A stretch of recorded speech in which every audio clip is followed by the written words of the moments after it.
Mr. Zwane, very grateful for your time today. Are South Africans driving safely this long weekend? Good afternoon. Yes, so far so good. We have not had any major incidents. It seems drivers are behaving themselves.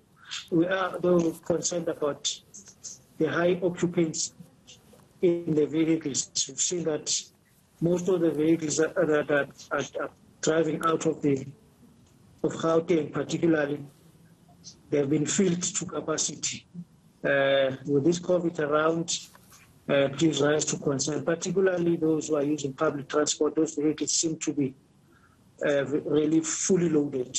We would become concerned for the spread of COVID, but otherwise, and apart from the fact that there's not sufficient following distance that most of the drivers are keeping, and that also is a big concern. But otherwise, apart from those issues, everything seems to be good so far. And when you do come across vehicles that are full to capacity, especially public transport, where many of those people will go to different destinations on arrival, what happens then when you stop, let's say, a taxi or a bus that's filled in that way?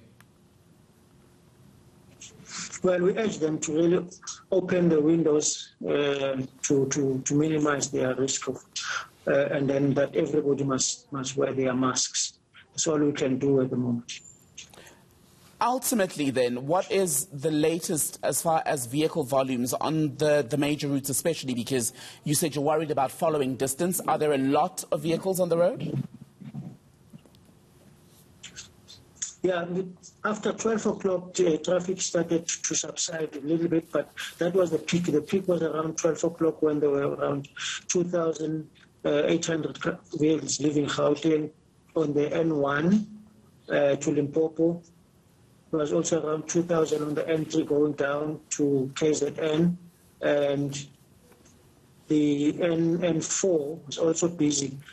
We're particularly concerned about the N4 because the roadworks there from Middleburg to Machadado, and we want to urge people to really add an hour or two in their traveling plans, because the roadworks would cause delays, and people should be patient when traveling along that road because of the roadworks.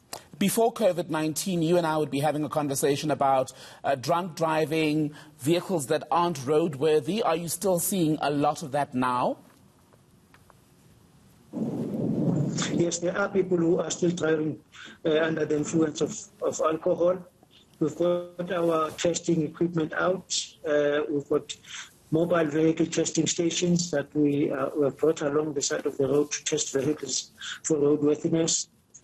And we are also testing for alcohol. We will be intensifying that this evening, because we know that this being a Friday evening, people would want to. The tendency is that on Friday evenings, people drink alcohol and drive. So we will be out to deal with that again this Friday and tomorrow. RTMC spokesperson Simon Zwane there speaking to us. That line deteriorating, but we've got just about enough as far as what's going on currently. Thank you, sir.